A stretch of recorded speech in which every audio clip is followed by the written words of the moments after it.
Polígrafo de la Estrella de Panamá. Bienvenidos a la Estrella de Panamá, el Polígrafo de la Estrella de Panamá. Hoy tengo el gusto de conversar con el doctor Eduardo Ortega, él es secretario general de Senacid, porque vamos a entender, vamos a tratar de saber qué es lo que va a pasar en Panamá cuando se acerque la Omicron. No sabemos si ya tenemos esta variante del virus del COVID en Panamá o no. Estamos haciendo la investigación para saber, pero también vamos a conversar con el doctor sobre las vacunas en sí, la población que aún no se ha vacunado y por qué en Europa o en algunos otros países que tienen una población vacunada en un gran porcentaje están continuando nuevas olas e incluso algunos se han visto en la necesidad del cierre. Gracias, doctor, por estar con nosotros. Bienvenido. Buenos días, gracias por la invitación, Adelita. Al contrario, doctor. Doctor, para empezar, tal vez sería bueno conocer si usted piensa que ya la Omicron está en Panamá y no nos hemos dado cuenta.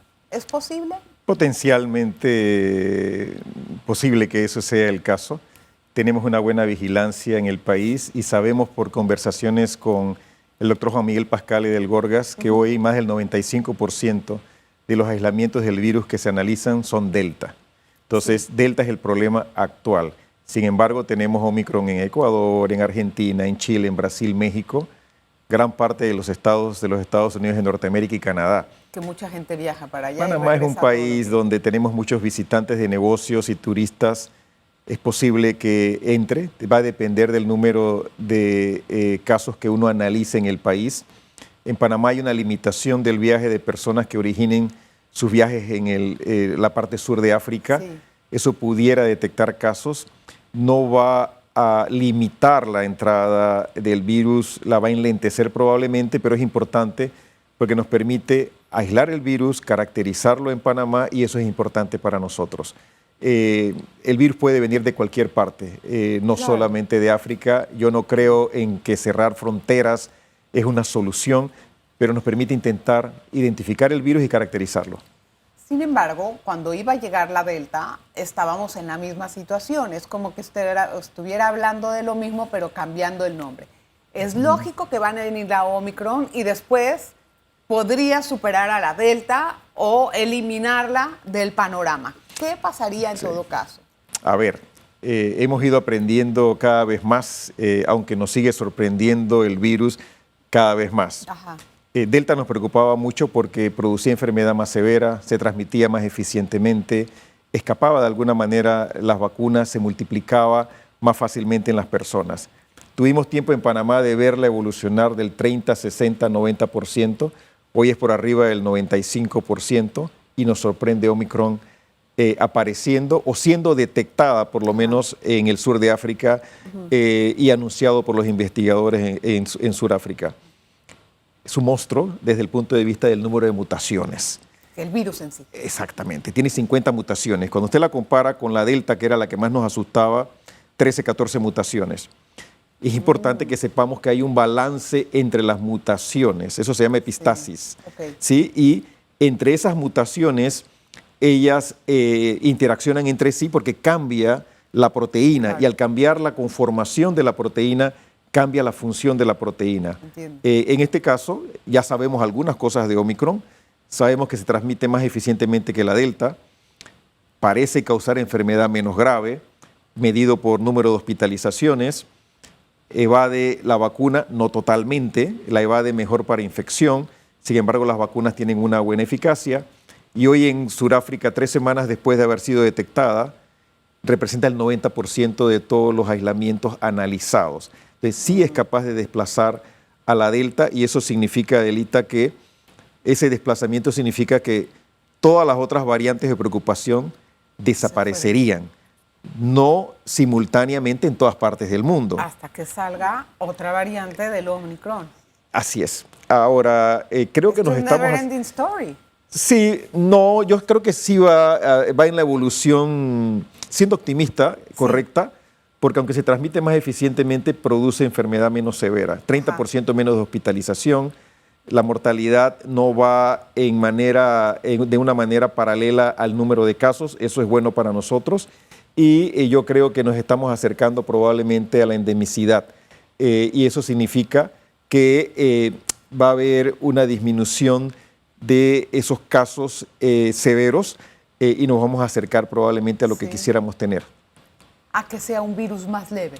A que sea un virus que produzca una enfermedad más leve, y si es tan eficiente transmitiéndose con menos severidad, eso significa que va a fortalecer de alguna manera la respuesta inmune de lo que nos hemos vacunado. Que es importante aquí, Adelita, que cuando medimos la respuesta inmune en el laboratorio, medimos qué sucede con los anticuerpos normalmente, pero tenemos otra parte del sistema inmune que se llama inmunidad celular. Sí. Cuando vimos los primeros datos de laboratorio nos asustamos mucho, porque los títulos de anticuerpos que necesitabas para neutralizar el virus eran 20 a 40 veces superiores a los que neutralizaban a la Delta, que era superior a los que neutralizaban a la variante original. Sí. Sin embargo, los datos de valor para nosotros es lo que ocurre en la vida real. Y cuando vemos los datos de Sudáfrica recientes, que fueron compartidos la semana pasada, uno encuentra que las vacunas sí protegen contra hospitalización 70%, uno encuentra que es 30% menos severa, o sea que hay 30% menos hospitalización. Los síntomas parecen ser un poco diferentes. Entonces creo, muy bien, te transmite más eficientemente, pero causas enfermedad menos graves. ¿Qué nos preocupa aquí, Adelita? Mayor número de casos significa probablemente una presión más grande sobre el sistema de salud, porque aunque tengas menos severidad, al triplicar el número de casos, puedes tener un sistema de salud que se colapse, que nunca ha sucedido en Panamá, afortunadamente. Hemos logrado expandir esa capacidad hospitalaria y que con el número de vacunados que tenemos en Panamá, yo diría que tenemos que mejorarlo todavía, porque yo creo que no es satisfactorio. Nosotros podemos estar en una situación donde, aunque Omicron reemplace a la Delta, nuestro sistema de salud no se colapse. ¿Usted cree? Déjeme hacer una pausa, doctor. Hay más del polígrafo de la Estrella de Panamá, no se vaya por favor, vamos a desmitificar algunas cosas de las vacunas, vamos a hablar acerca de los países pobres que no tienen vacunas y los países ricos, cómo se trata esto desde el punto de vista macro a nivel de salud mundial, muchas cosas interesantes. Polígrafo de la Estrella de Panamá.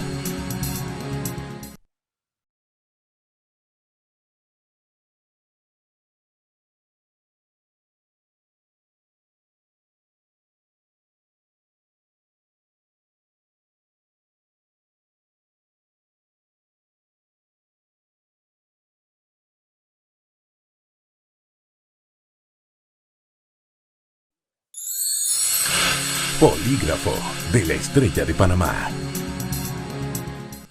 Gracias por continuar en sintonía del polígrafo. Hoy platicamos con el doctor Eduardo Ortega. Doctor, a ver, en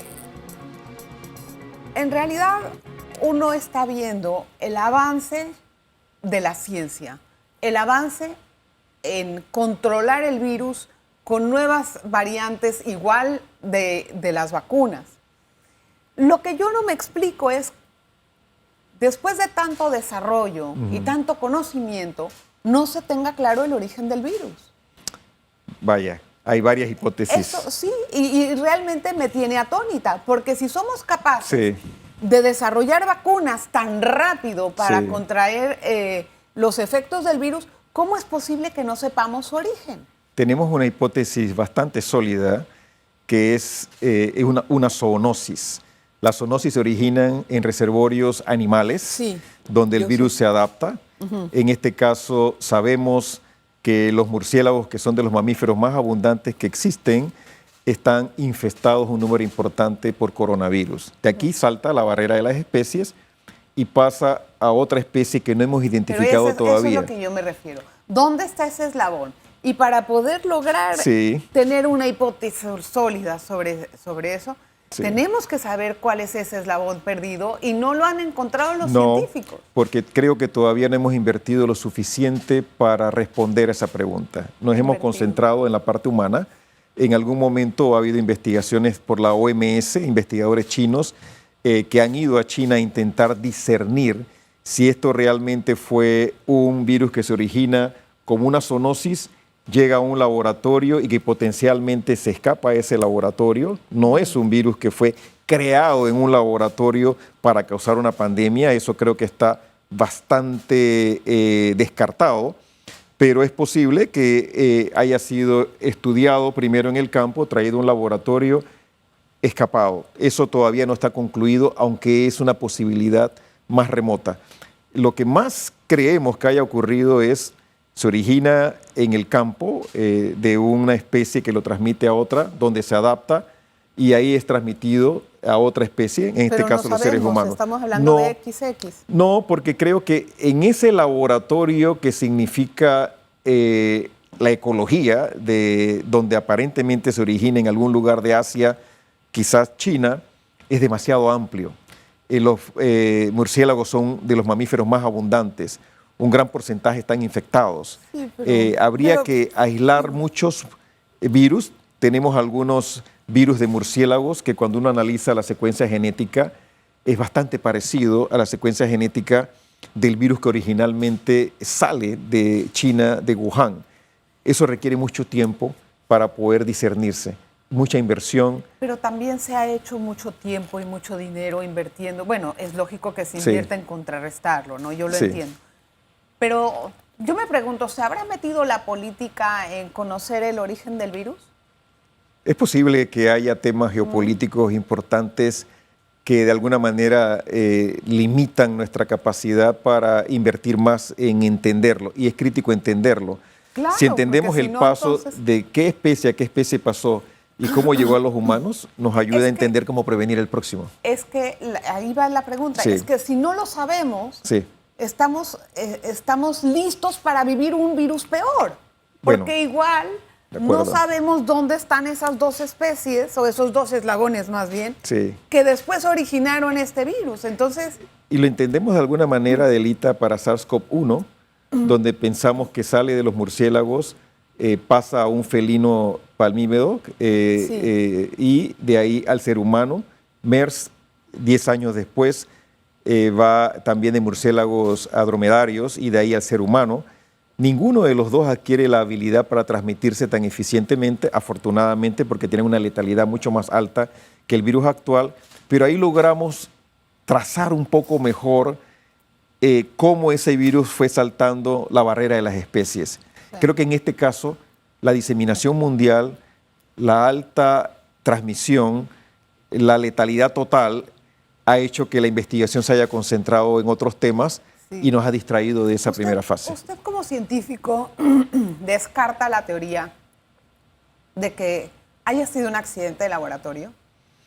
Yo descartaría la teoría absolutamente de que fue creado en el laboratorio. No hay evidencia científica. O sea, no fue creado para hacer el mal. Exactamente. Bueno, pero ¿descarta la teoría de que pudo ser un accidente de laboratorio que estaba en análisis o en estudio, como lo hacen todos los laboratorios, y se escapó? Eso no es posible descartarlo en este momento. Yo creo que se requiere todavía mayor investigación sobre ese tema para saber si era un virus que había sido aislado en algún lugar, estaba siendo caracterizado y pudo escaparse de un laboratorio de alta seguridad. Eso creo que no lo podemos descartar el día de hoy.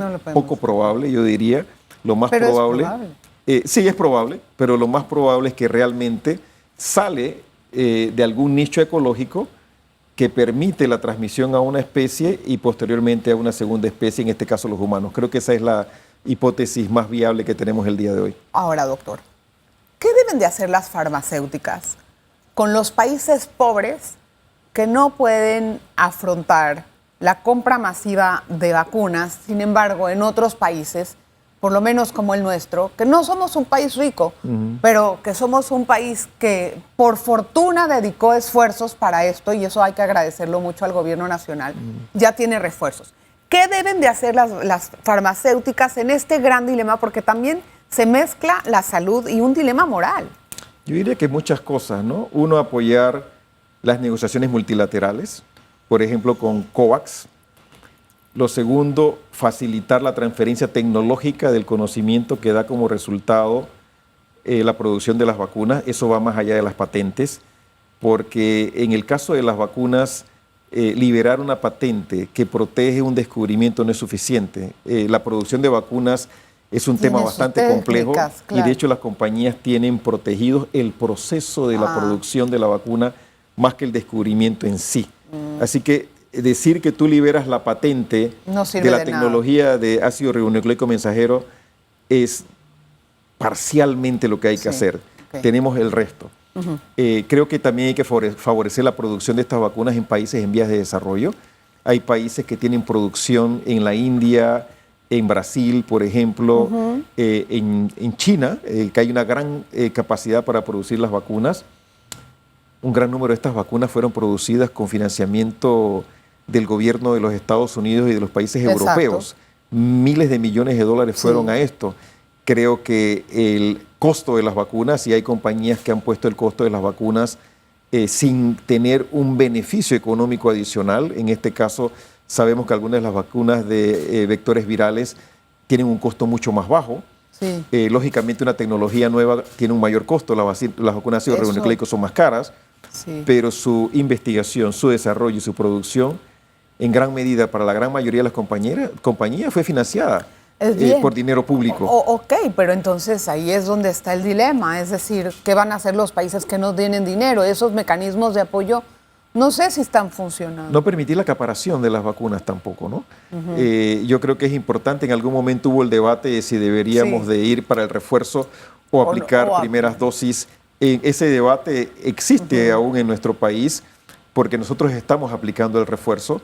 Estamos favoreciéndolo y yo estoy totalmente de acuerdo, sin descuidar los que no han recibido la primera dosis, los que no han completado la segunda dosis. Tenemos 330,000 panameños que todavía no han completado la segunda dosis de Pfizer y esas personas piensan que están protegidos con una dosis de la vacuna y no es cierto. Tengo que hacer otra pausa. Doctor, no nos tardamos nada. Regresamos enseguida. Vamos a hablar entonces del regreso a la escuela para el próximo año. Los profesores que no están vacunados aún, cuál puede ser el riesgo, cómo se va a controlar esto, junto con la llegada de Omicron, las fiestas decembrinas. Bueno, vamos a ver qué es lo que va a surgir desde la opinión científica del doctor Eduardo Ortega.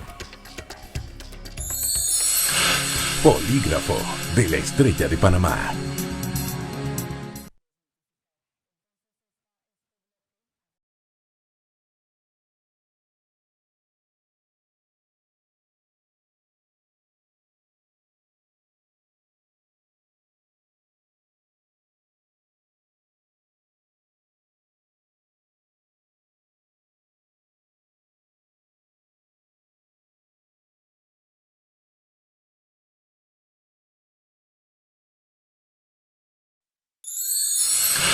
Polígrafo de la Estrella de Panamá.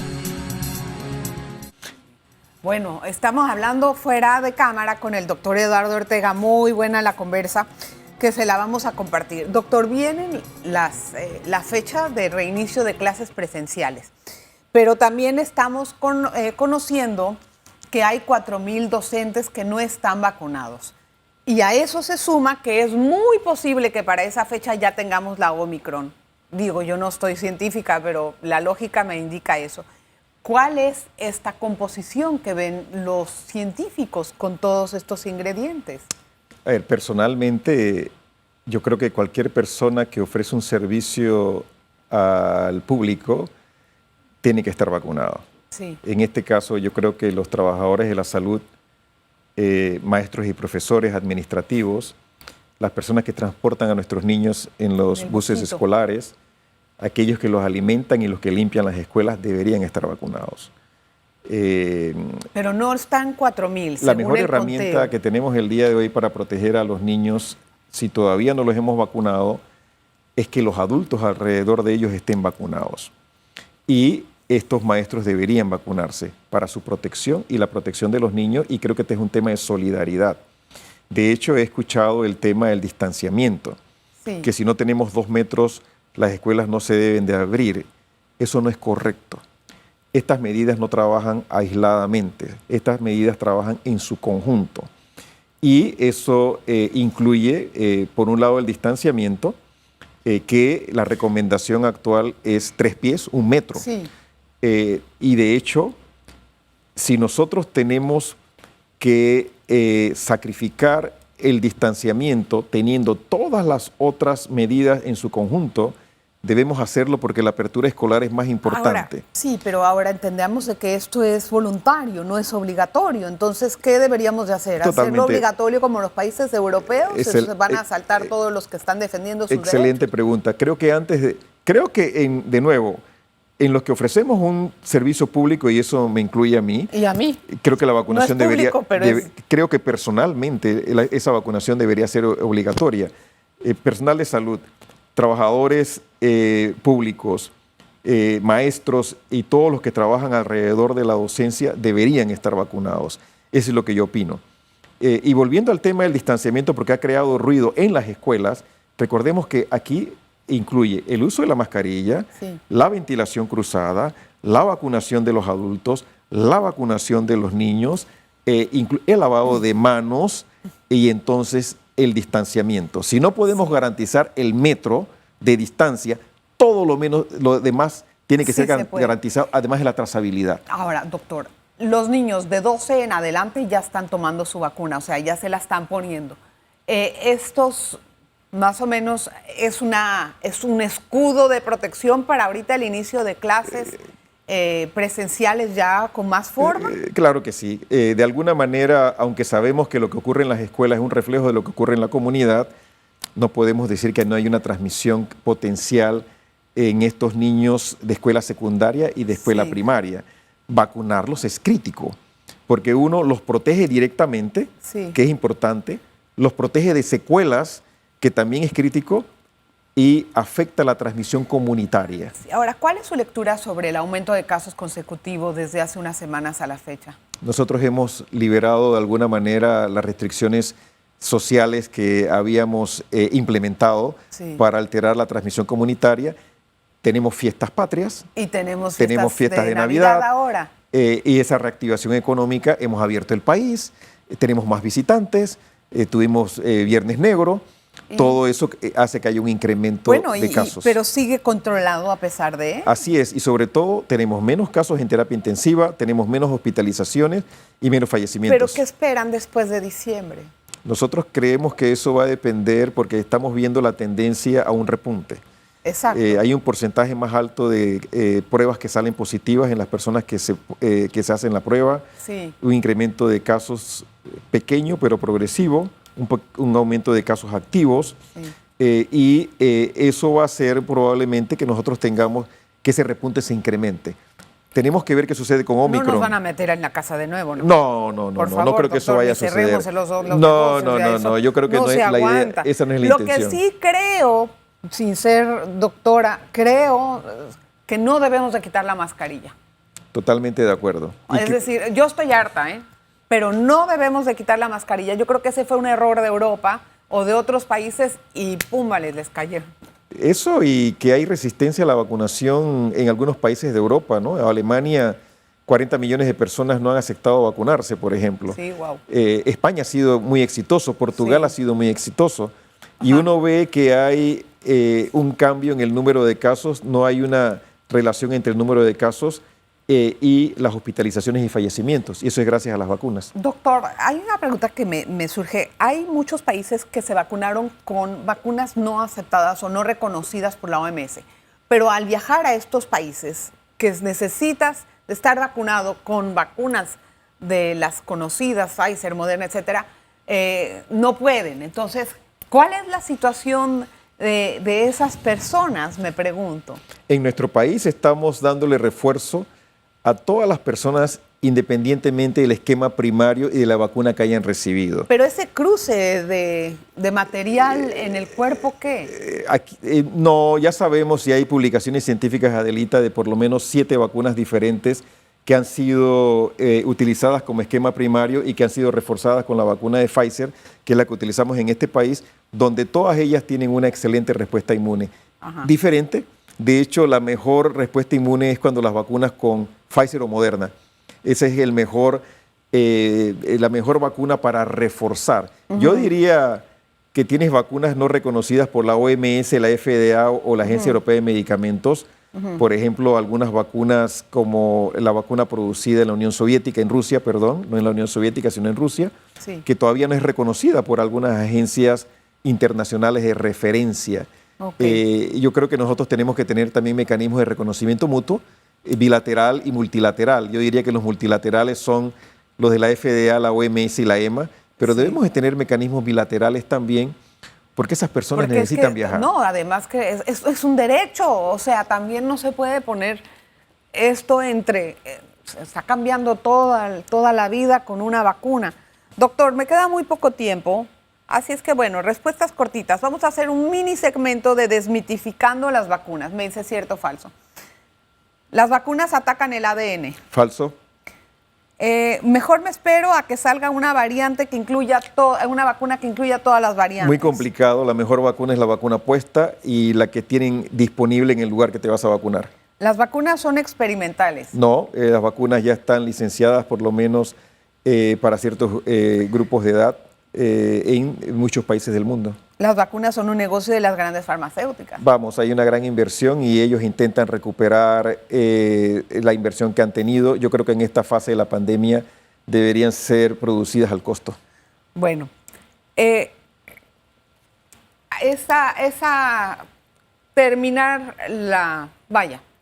terminar nuestro esquema de vacunación, ¿cuánto nos va a tomar, doctor?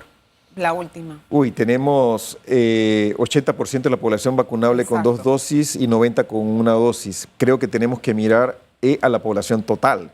Sí. Y ahí tenemos 73% con 1 dosis y 63% con 2 dosis. ¿Ahí me está contando a los niños de 0 a 5 años? En el primero, 80 y 90% no, pero en el segundo sí. Ahí estamos contando toda la población del país. Tenemos que vacunar a los niños de 5 a 11. Ahí tenemos 512,000 niños. Ya en los Estados Unidos y en Norteamérica se han vacunado 5 millones de niños de 5 a 11 y por lo menos 1 millón ha recibido 2 dosis de la vacuna. No se han reportado eventos severos en esa población vacunada, lo que nos dice que la vacuna es segura, sabemos que es inmunogénica y sabemos que es eficaz. Es el paso siguiente para nuestro país, vacunar y proteger a nuestros niños para poder abrir las escuelas y regresar a la mejor normalidad pospandémica que vamos a tener. Pues ojalá que sea así, doctor Eduardo, que podamos empezar a vivir no como antes, mejor que antes, pero la verdad, pero con un poquito más de protección y de estar seguros de qué es lo que venga. Ojalá que se encuentren las cosas pronto y podamos tener un esquema mucho más completo. Gracias, doctor, por todo, de verdad. Gracias por la invitación. Gracias por estar con Ojalá nosotros. tengamos una mejor sociedad después de esta pandemia. Ojalá que sí, doctor. Eso es lo que más extrañamos todos.